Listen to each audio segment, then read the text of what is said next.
How to fix screen recorder missing on iPhone.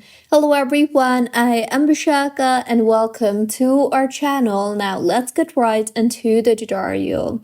Firstly, swipe down from the top right of your screen and here, just in case if you do not see screen recording option on your control center, then tap hold on the screen and you will see the option for add a control. So tap on the add a control option you see there, and now in the search bar search for screen recording, or you can also simply navigate to screen recording on the suggestions itself and you will see the option for screen recording. Simply tap on it and with this, screen recorder will be available on your control center.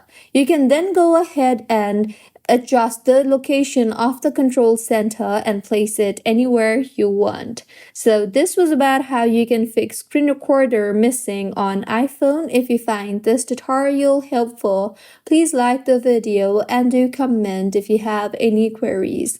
Also, do subscribe to our channel for more helpful tutorials like this. See you on the next one.